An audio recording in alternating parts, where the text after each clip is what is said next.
Working Fans Podcast. Cool. Yep. All right, here we go. Coming down 3, 2.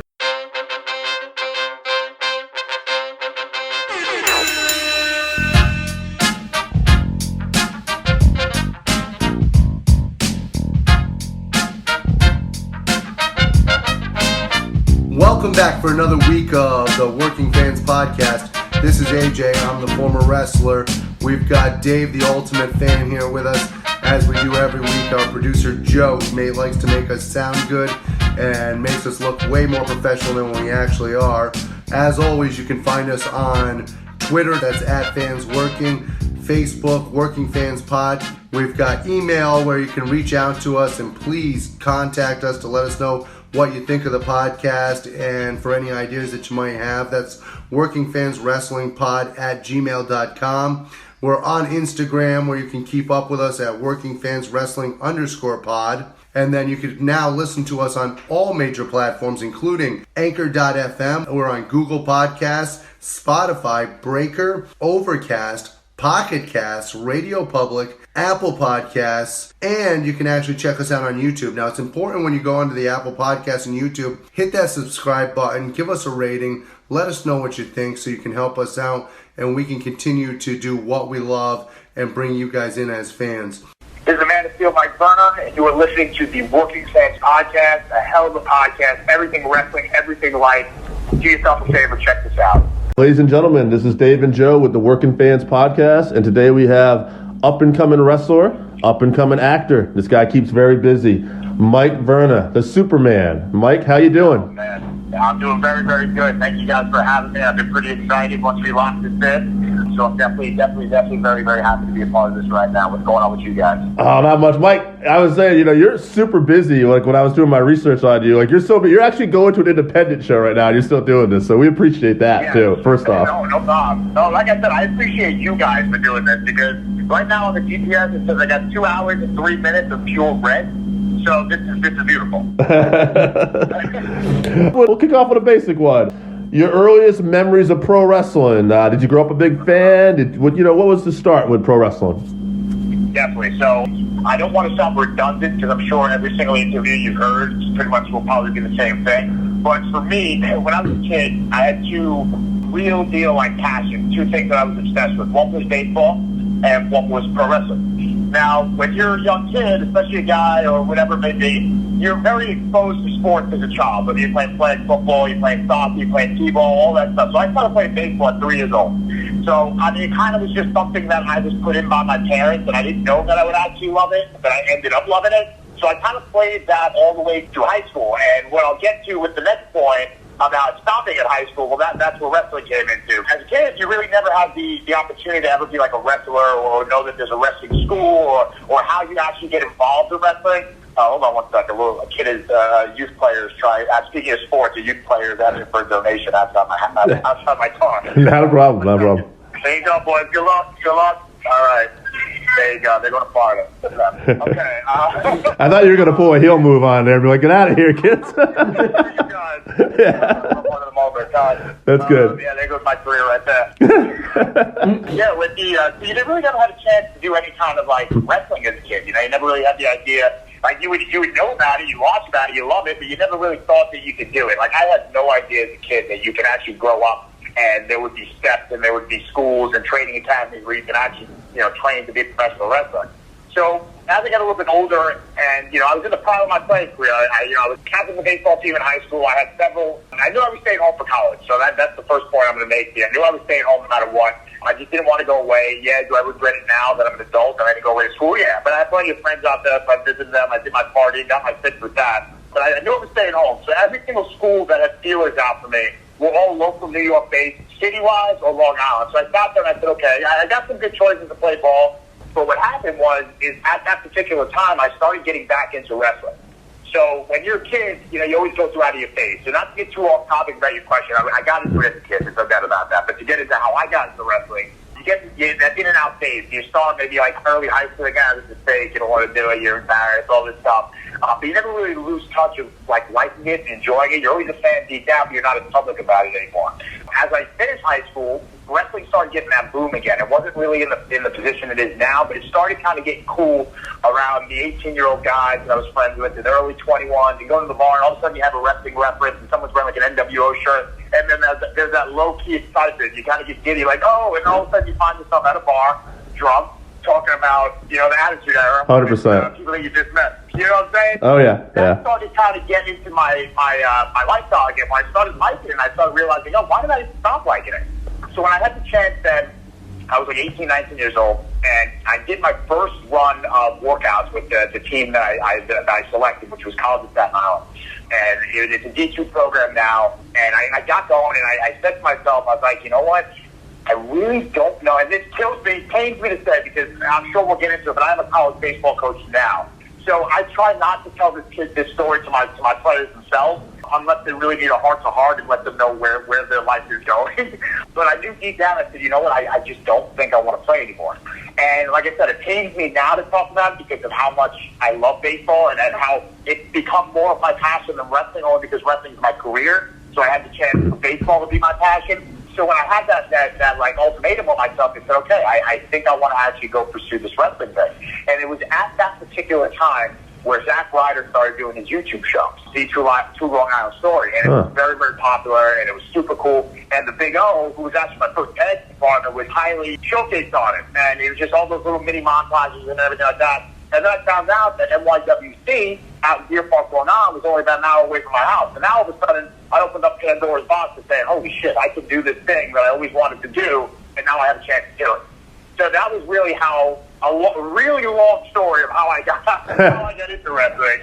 No, that's pretty cool. I didn't know. That makes a lot of sense. I was just talking about someone today, how Zack Ryder and maybe Matt Hardy were some of the first guys who really used social media to kind of get themselves out there and get over. And now everybody does it because it's just a thing. It's a lifestyle. Now you can get you a job. Right. 100%. Yeah. That's one thing I noticed, like, when I was looking you up, like, you're extremely busy. Like, you're on it. Like, when I tried to contact you, you were super on it. You have, it seems like your Facebook, your Twitter. You got a lot of that. You're very active. You're obviously in movies. We'll talk a little bit about that, too. What drives you? Why are you just this active, busy guy?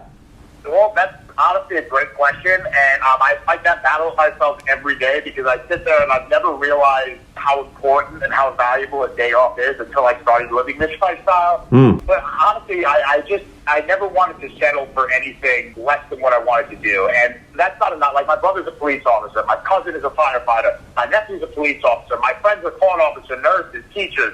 Everything that's such a valuable job in this world that should be getting paid way more money than anything that we do out there. But it just wasn't for me. I didn't want to, I use the word settle poorly. I don't mean it as a job that I would have settled for. But that is something when you grow up in New York City, teachers get paid very well.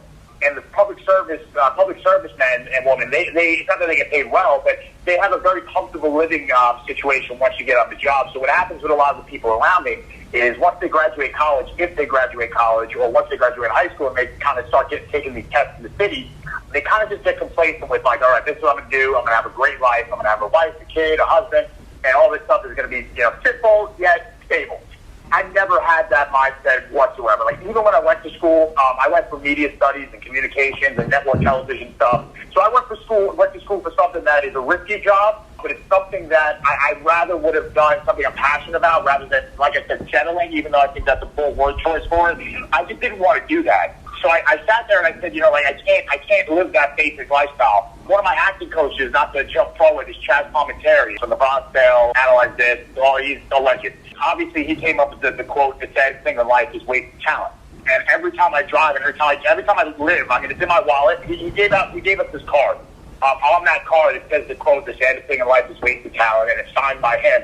I have one in my car and one in my wallet, just to remind me every single day, like, if the going gets tough, or if I'm burnt out, if I really don't have any time whatsoever to kind of enjoy myself or have a social life, I just look at that card and I say, that's the thing in life is wasted talent. Like, if I don't do this, what the hell am I doing? I'm wasting it. There are a lot of people, not to sound narcissistic, but I'm sure there's a lot of people that wish they were in my shoes, but a lot of people can't handle that lifestyle. So I can't take that lifestyle for granted. Although it may be hard and difficult, it's something that I was, like, blessed to be a part of, and, like, I was given to, so I got to make the most of it, 100%. Yeah. It's funny. I have a little side business. I bring this up once in a while. I feel like an idiot talking about it, but like I feel like I can relate a little bit. Like I have a business where I deliver bread, and I get up at 2 a.m. every day, and I've been doing this for the last 3 years. I've had Christmas off. It's the only day off I take. But I was telling someone, and I think you're a lot more faster paced, but I think when you start going, you kind of get in that mentality, almost like where you can't stop. Is that probably? Yeah. That's exactly the way I look at it. Like when I have an off day, like I said, I love it. I absolutely love 100%. it. I find myself driving myself crazy with like, what am I going to do? I need to do something. I got to go to the gym. I got to do this. I got to do that. And it's just this whole like mindset of like you said, a complete stop. Like you don't know what to do. And then once you start, as you can tell by the way I talk, once I stop, I can't stop. Once I start, I can't stop. Well, you're in a good industry for that, man. Acting and wrestling. Yeah, right. What got you into acting? Why don't we just go there, right there? Like, how did that come about? Well, it's great. Yeah, great segue there.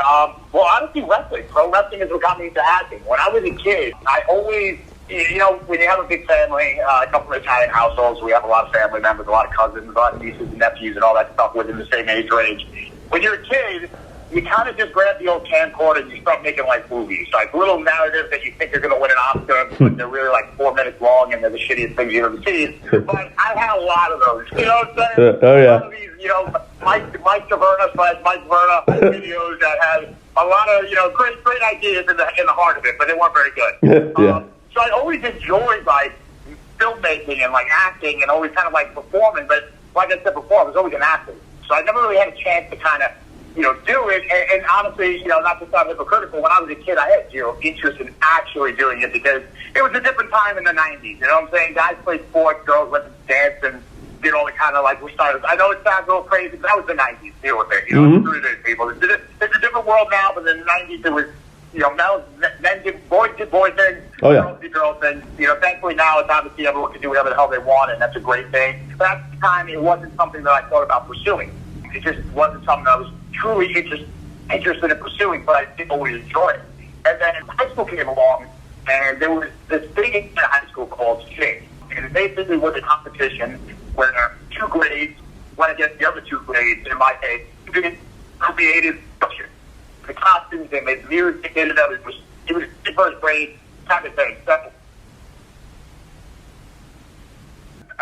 I lose you? Yeah. Where were we at? What was the last thing? I don't even know where we were. You were talking about the 2 grades competing against the other 2 grades. Yeah, so good. There you go. So I kind of got recruited by like some of the girls that were, obviously involved in it. And I was like, yeah, why not? There's a lot of girls in this thing. Why give it a shot? So I ended up doing that for my junior year, my senior year, and that was literally the only acting I've ever done. And mind you, this was not acting. This was literally doing an after-school program in the off-season when there was no baseball practice to be around the freaking girls. That was it. So it wasn't really anything special. So what happened was, fast forward, 5-6 years later when I started wrestling, what I noticed in New York City, a lot of talent scouts and a lot of agents, modeling agents, they go to professional wrestling matches because they look for guys who can kind of do both. They can kind of, okay, this guy has a good body, he's got a good face, maybe we can get him into modeling. So what had happened was I had a couple of talent scouts come to wrestling events in New York City, and that's how I actually met my agent. So he actually, found me on Facebook. He said, hey, I was at the show. I thought you were really impressive. I would love to talk about representing you in modeling and acting. I thought it was a joke, because let's be real. I'm sure you heard this a million times. Wrestlers get some crazy DMs. You know what I'm saying? So I was like, what is this key? What does he want from me? Right. So I kind of passed it off for a little bit, and then I saw that he started adding a lot of other wrestlers. And then Anthony Bowens, if you're familiar with him, he's in the Tri-State area at a Wrestle Pro. If you're not familiar with him, he's very talented. He's another wrestler in my area. And he has the same manager, same agent, rather. So I hit him up, and I was like, hey, is this guy legit? And then he told me, yeah, I've been with him for so many months, and he's been good, he's been getting me on this. So then I said, all right, let me actually message him. And I linked up with him, and I got represented, I signed on with them, and then I started actually taking classes. And in the midst of taking classes, just through that whole networking aspect, it's the same thing in wrestling. You meet people, and all of a sudden one door opens, and it's just a domino effect. So I through those classes, I met some people, and all of a sudden I found myself working on background roles for big Warner Brothers television movies, like Ocean's 8, a couple of shows on CBS. Now, background work anyone can do, but it's experience. It gives you an idea of how the business works and like what it takes to actually make a movie and how long and how stressful the situation really is.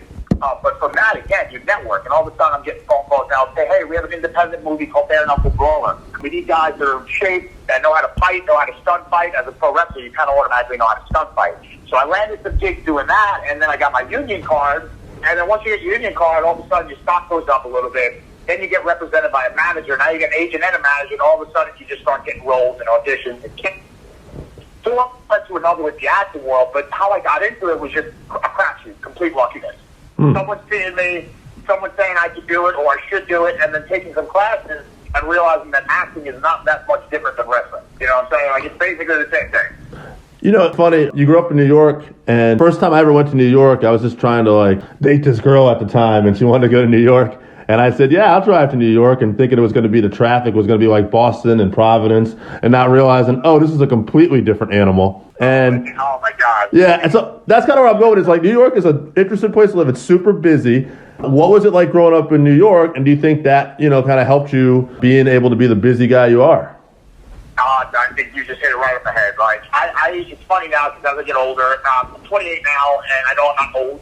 But as I get older, I start to appreciate the little things in life. Let's put it that way. And I whenever I travel, like, that's the best thing about wrestling is that you travel so much and you get to see so many different areas, different states, different countries, and you realize how different it is to what you're used to or what you grew up seeing. And I realize how different, like you said, New York really is from the fast-paced aspect of things, how fast people move, the congestion nature of it, the progressive aspect of, like, everyone needs to do something successful. So it's motivating in a lot of ways, but it's also very overwhelming at times. And I tell people now, like I said, as I get a little older, that I live in Brooklyn. Brooklyn, when you think of Brooklyn, you think of a lot of things. You think of buildings, you think of a lot of people, you think of the mafia, you think of gangs, you think of, you know, all a million things that come to your mind. I live in a neighborhood in Brooklyn that is very, very similar to a suburban. I can't even think of an area up by you that would be super suburban, but to me, in New York, it's like Long Island. So my town or my neighborhood in Brooklyn is more similar to a Long Island place rather than a New York City place. So I tell people now, like, if I didn't live in that area my whole life, I'm not quite sure that I would love living in Brooklyn, only because of right now how crazy it is with the amount of people. You can't drive anywhere, you can't park anywhere. It's just insane. And especially now, Brooklyn's become a little Manhattan, because Manhattan's prices have just gone through the roof. So Brooklyn is now like the new destination of A for tourists, and B for living. So it's become crazy. But that fast-paced living and that you know, always going, city never sleeps mentality, and that's a shoot. This city does not sleep. I mean, it's insane. Sometimes you'll literally get home from, you know, if I'm on the road and I get home at 4 o'clock in the morning, I can literally, if I was crazy, I could go to a bar and just start my night. That's how crazy it is. It's funny because out by you, I'll leave a show and I'm trying to find a gas station, and gas stations are closed at 9 o'clock. I'm like, how's that possible? Right. New York City, we're open 24 hours. You can buy beer 24 hours. There's no dry time. There's nothing. It's just craziness, 24/7. But you are 100% right that type of living is kind of like what's molded me to be able to do this, like just not stop going.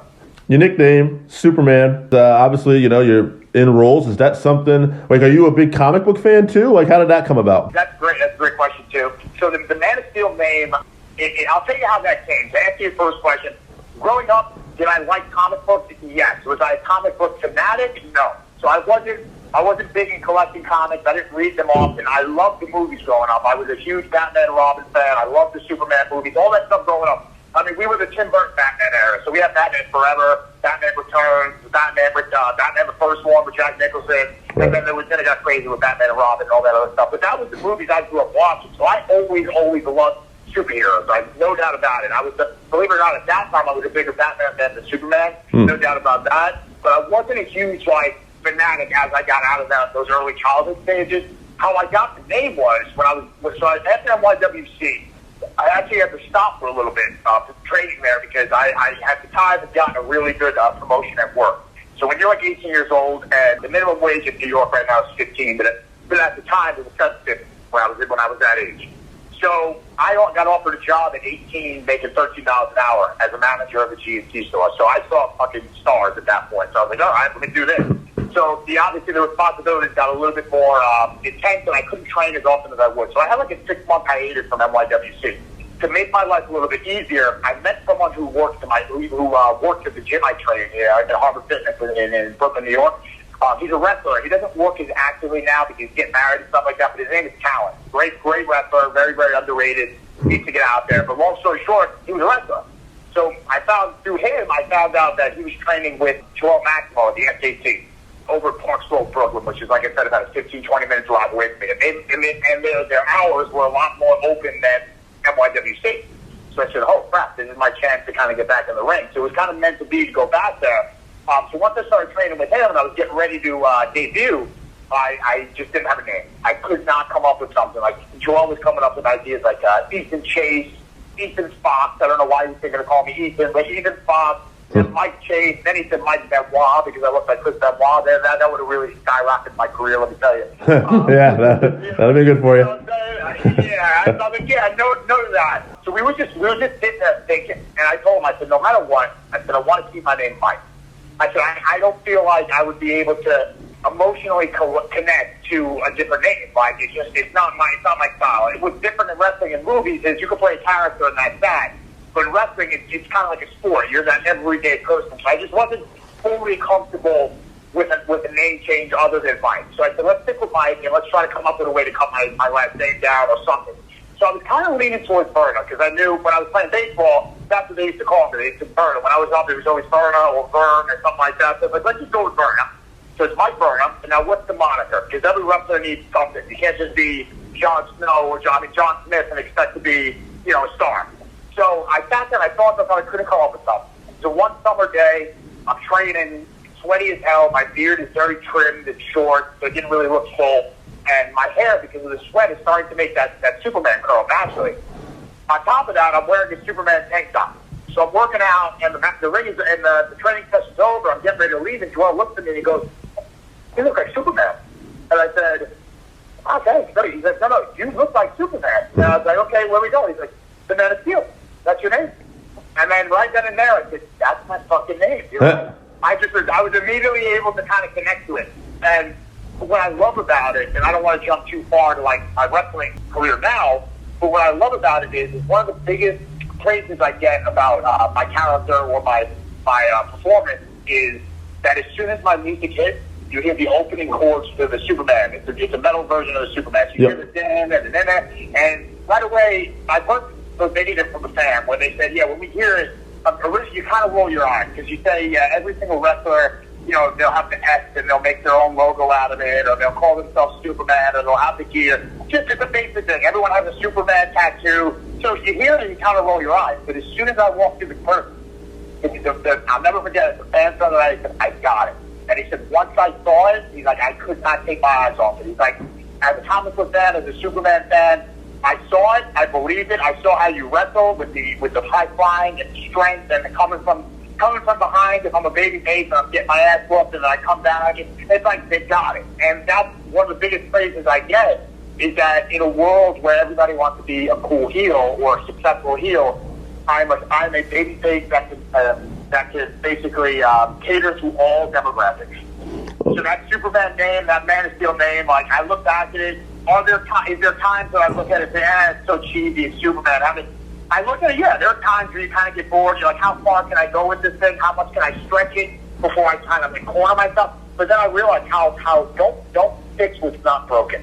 It's literally given me so much success in my career so far, and I've only been doing this for 6-7 years now. Like, if I continue to do this for the rest of my life, like I know that it will be something that will help me get to where I want to be. I don't know why, I just been thinking about this. Superman, we were watching some matches with you before this, and there was a tag match. It was at Beyond Wrestling, and you were going, looked like for a swanton, I want to say on Brian Malonis and maybe Cam, and it looked like you hit pretty hard. And I said to Joe, I immediately got to ask him, like, what's the worst bump you've taken? I'm kind of curious. So that was up there, to be honest with you. Yeah. If you remember, I took the bump and then I kind of Undertaker sat up and said, "I'm Superman, motherfucker," Yeah. I'm not mistaken, stuff like that. It looked brutal, though. I was like, he's no selling it, but it was so brutal. And both Cam and Brian, they apologized endlessly for it, and it was just something that it happened. Sure. What we do is not that way. I know you heard that term before. It really isn't. And like you go out there and you trust your body with friends and colleagues and other people that you work with, and sometimes stuff just happens, you know, like positioning-wise, grip, there's a bunch of stuff that happens. So what happened, and it definitely hurt a lot. It's funny because Drew actually texted me the next day and said that bump broke in the basement. It's like an elk lodge that we were wrestling. In the basement, they have all these old pictures of like all the elks from like the 1800s, for Christ's sake. Like it's that many, like straight up antique pictures, antique things. Something broke from that bump.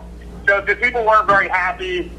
Drew wasn't very happy, but just to put into perspective of how hard that bump was, it broke something underneath the floor. Huh. So Wow. yeah, but that one hurt for a while. I remember the next day I was banged up. Like when it happens, your adrenaline is so high that you just don't feel anything. But the next day or the day after, when things start to kick in, that's when you start like, ow, that really hurt. That was a stupid idea, so on and so forth.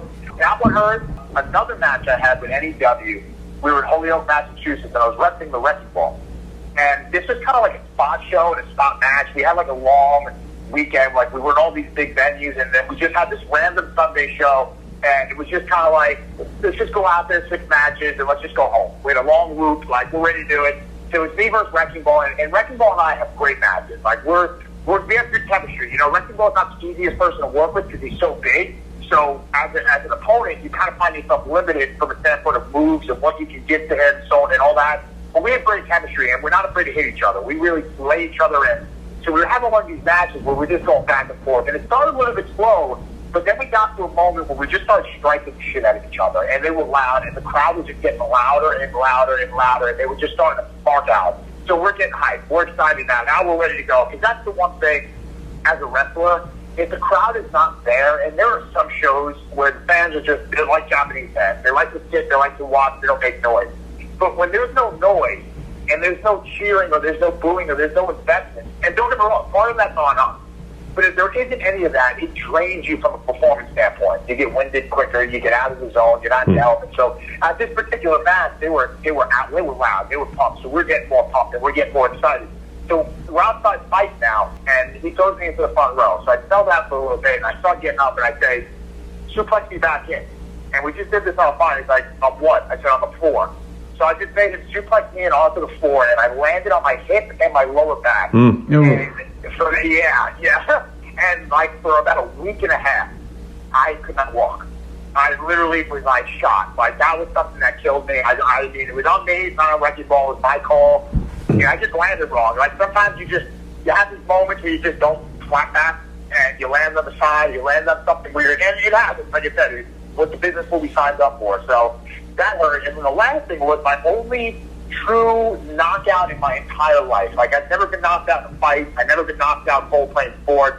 I've never been knocked out wrestling other than this one moment, knock on wood. It had to be in like 2014, or 2015, so 1 or 2 years into like my pro career. Still pretty green, still kind of experienced, still like a daredevil, not really caring about my body or anything like that, just kind of rolling with the punches, calling a match. So I'm in a 5-way match, and I'm the champion at the time. It's for a company in New York that used to be called Fighting Spirit Wrestling, which was the SAT's home promotion. So I was champ there, hometown crowd, all that stuff, and we're a 5-way match, and I'm wrestling a guy by the name of Suntan Superman, who's a Brooklyn legend, but he doesn't really wrestle actively anymore. Good friend of mine. He's about a 300-pound black cowboy. That's his gimmick. He's a drunken cowboy. He's like Chef from South Park.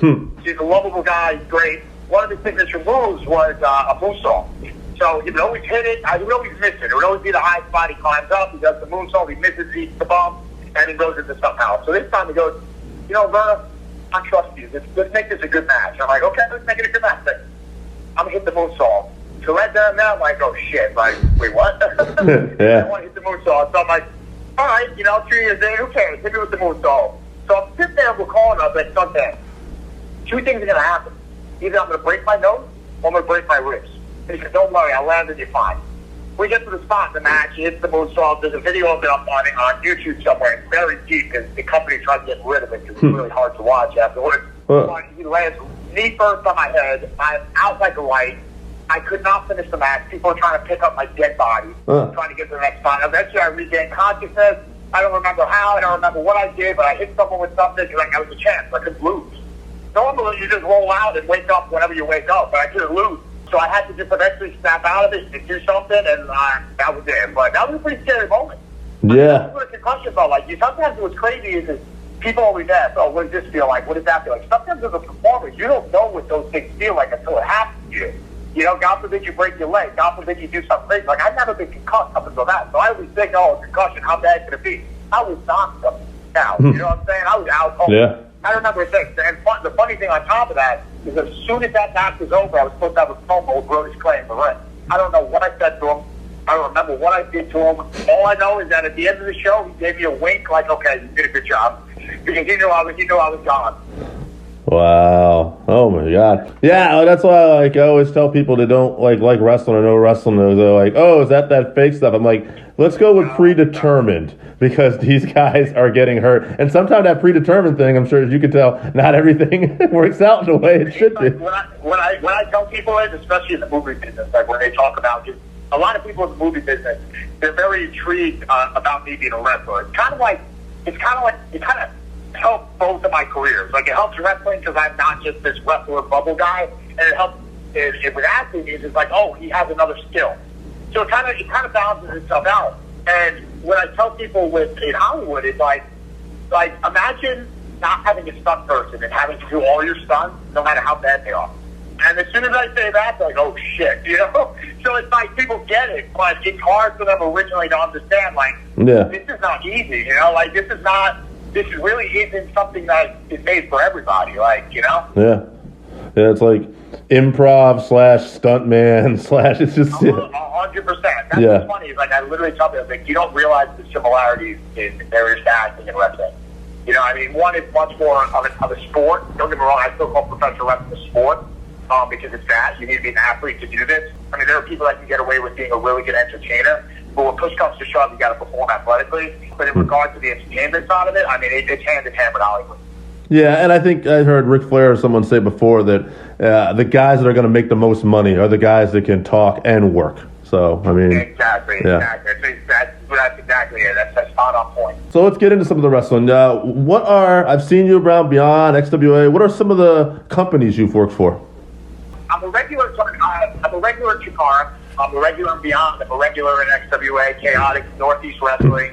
I'll tell you this as a short way to kind of compound the companies I work for. I've worked in every company in the Northeast except for House of Glory. That is the only company I have not worked for. And Limitless.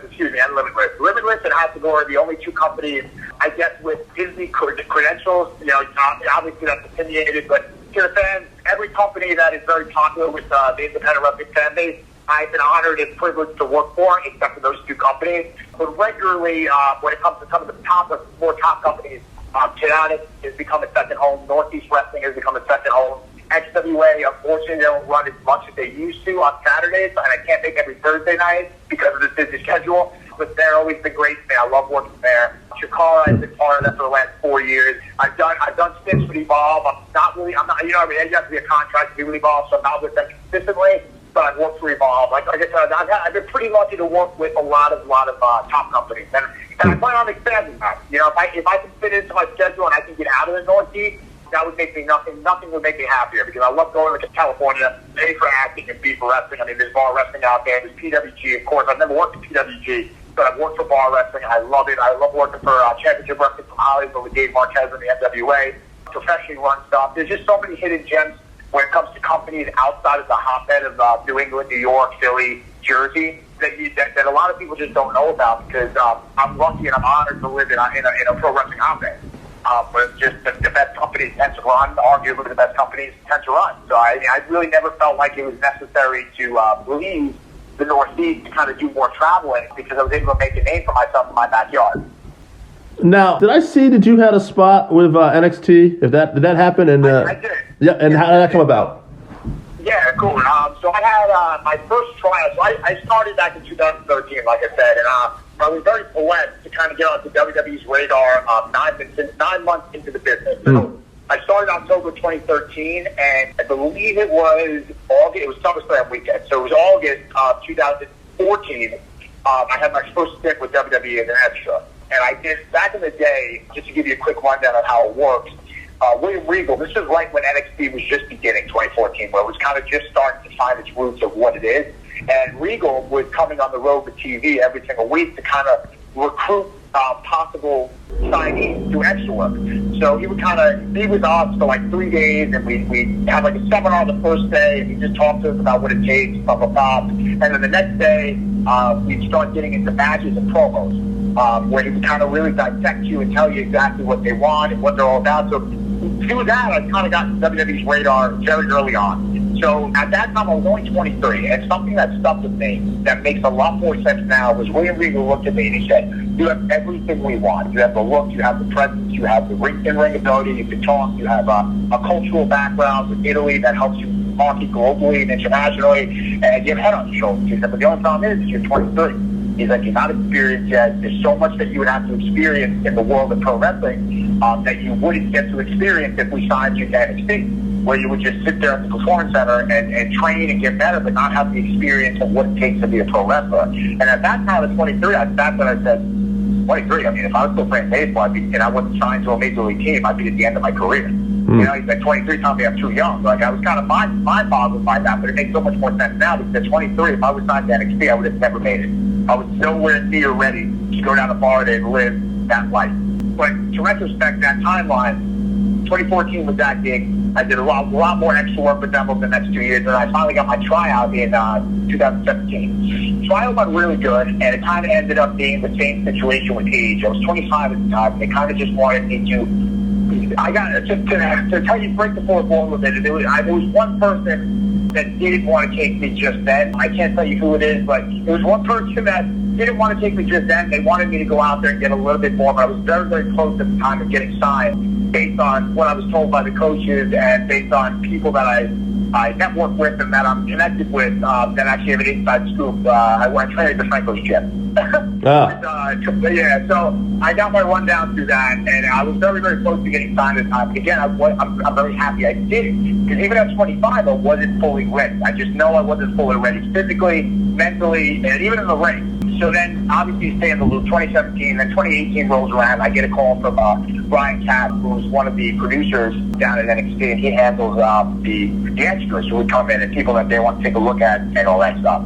So he emailed me today, we want to bring you down for a taping, NXT taping. We'll have you working Jack Riker, who was formerly known as Gunner. So I was like, oh, cool, yeah, definitely. Look, squash matches are what they are. They're not going to make you look good. They make it enhance their contracted talent. But it's a great experience as a wrestler where you get to learn. Like, being a wrestler and having the opportunity to work with WWE as early as I was able to, I constantly want to learn. Like, what does it take to do this? How does this go to work? How does this promo work? How do they put this guy over? How do they agent this back? So you kind of want to have every opportunity to learn, even if it's an embarrassing squash that you lose in 2 minutes, or if you go put on a 15-minute masterpiece at WrestleMania. You're constantly learning. So I took that opportunity as another way to, hey, show them a professional, be learn, and see, get that experience. So I got there. The match is on YouTube, if I'm not mistaken. Mike Verna versus Jackson Riker from, I think it was December 21st, 2018. So it was the last NXT of last year. It was a great experience. Jackson Riker is a gentleman. He's a patriot. He's a good man. The Forgotten Sons are a great team. They were awesome. They took care of me. I'm very, very good friends with Bull James, formerly known as Bull Dempsey, and they were close with him when he was down there, so they really looked after me. So, I mean, it was a really good, pleasurable experience. Robbie Brookside was the agent for the match. Man, total professional, just exactly, really giving you knowledge that you thought you had, but you never had. So it was an awesome experience. Yeah, I mean, I imagine, too, it's like kind of twofold. One, you're kind of learning the process, so you're going to be a little more knowledgeable when you do get called up eventually. And the other thing is, too, you're just, like you said before, you're making connections while you're down there, too. Exactly. I got a question, too. I mean, like we talk about bumps and stuff like that. Do you, and I know you probably love working with everybody, but is there a particular favorite opponent of yours? Oh wow, yeah. Actually, there is a particular favorite. I have a list of opponents that I'm really bonding with right now. I'm really having good matches. But one guy that I can always say is my favorite opponent. He brings out the absolute best of me. He's selfless in the ring. He makes me look like $1 million.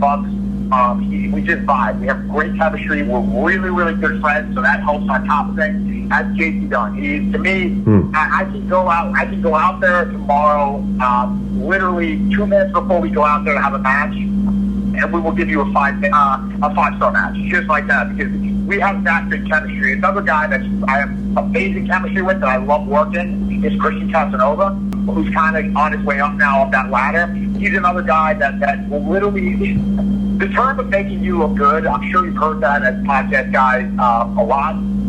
But it's something that kind of, you can't put into words how important it is for a match. And I'm actually down on myself sometimes because as a bigger guy in the ring, we bump a little bit differently the guys that are smaller or the cruiserweight guys that aren't so muscle bound, just because they have more flexibility. They just have more movement, body control, stuff like that. And I've gotten better as I dropped all the weight from a heavyweight to a cruiserweight myself.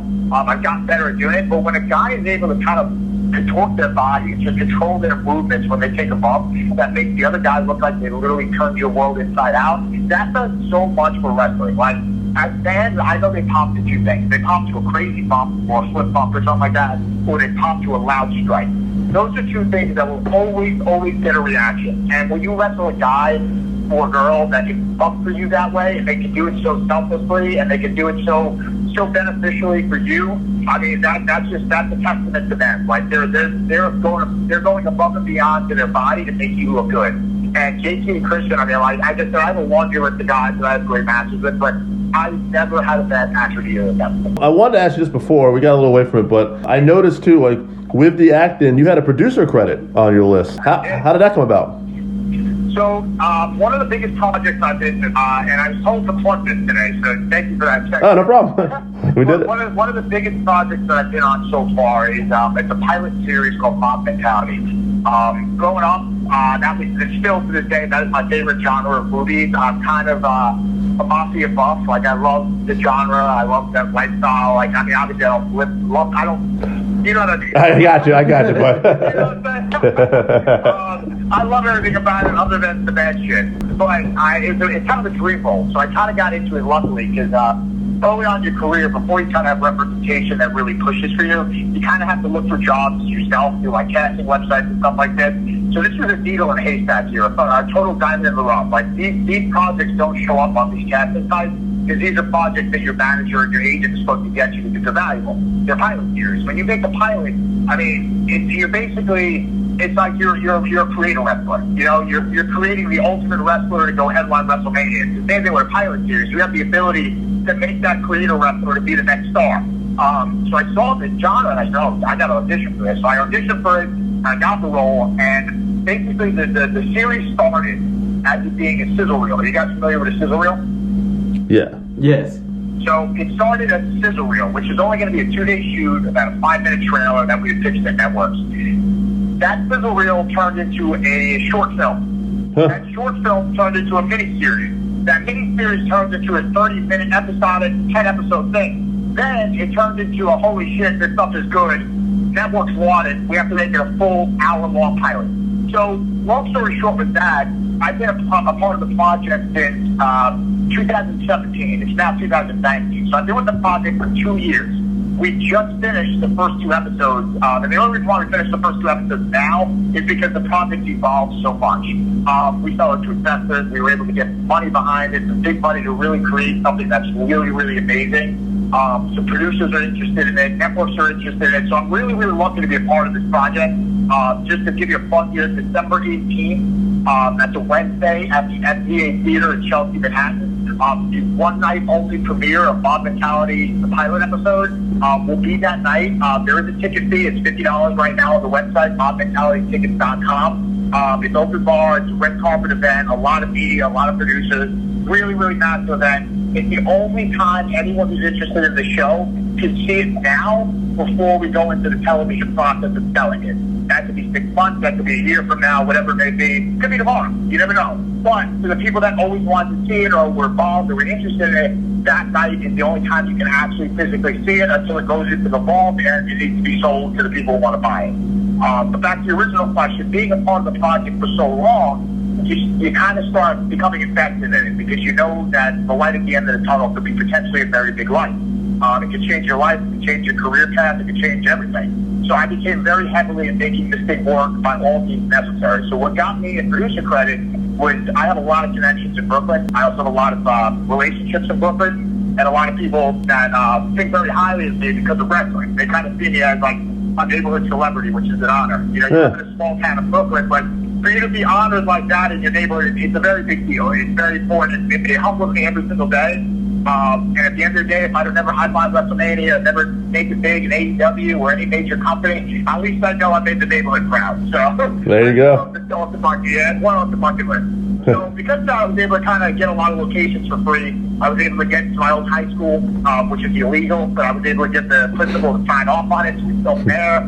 So when you do that, and you're able to kind of create all those benefits and opportunities for the production, you become a producer because you're producing something. You're creating locations, you're opening your house, you know, whatever it may be. So that's how I became a producer. But at the same time, when you talk about learning how I did with wrestling and NXT, it's the same thing with Hollywood. Like, if I was going to make it as an actor, I need to know how every aspect of this business works. Otherwise, you're going to get eaten alive. Hollywood is just as dog-eat-dog and blood in the water as a shark as wrestling is. So you kind of have to be prepared to know every aspect of this business. So I looked at it as, hey, if I can be a producer, I don't even care about the credit. If I can be a producer and learn what a producer is and how to get shit done from that side of the spectrum, I'm going to do it. We actually have to wrap up. Is there anything you want to promote? Well, I promoted the Mob Mentality premiere.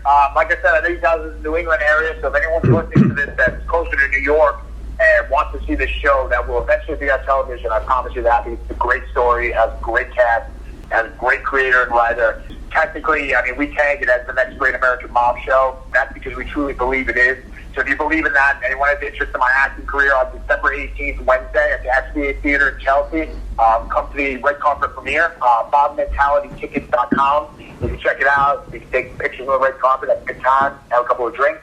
My Twitter, my Instagram is @ManOfSteelMZ, ManOfSteelMZ. And please, just support indie wrestling. Support all the boys and girls that go out there and bust their ass. Support the podcasters that give us a platform to talk about what we do, to get a platform to get ourselves out there to listeners that may not know who we are now. Just support anything professional wrestling. I mean, we're in a great time right now for this business. It's only going to get better. It's only going to grow. There are going to be more stars that are going to become, you know, the VFW Hall legends to now household names, and that's honestly because of you fans and you know, you guys do. You guys give us a platform every single day. I mean, anytime I get a podcast in my message, I always look at the show. I always see if it's a good show, and I jump on it because you guys go out of your way to kind of, like I said, to give us a platform. And I'm sure you're aware, but we are forever appreciative of that platform. So thank you to that. And like I said, guys, fans, just keep supporting us, man.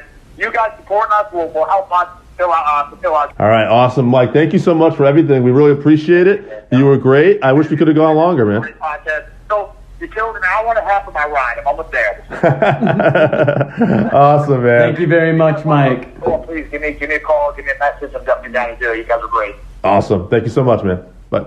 All right, so that wraps us up for this week. Thank you again for listening to the Working Fans Podcast. So as always, you can find us on Twitter at FansWorking. Our Facebook page is Working Fans Wrestling Pod. We have email where you can reach out to us and let us know what you think also. That's workingfanswrestlingpod@gmail.com. Follow us on Instagram, workingfanswrestling_pod. And then as always, please continue to listen to us on Anchor.fm, Google Podcasts, Spotify, Breaker, Overcast, Pocket Cast, Radio Public, all your major platforms. If you're following us on Apple Podcasts, which we are also on now, and YouTube, please make sure you subscribe and give us a 5-star rating. It helps us bring you these podcasts where we get to talk to you and talk with you every week.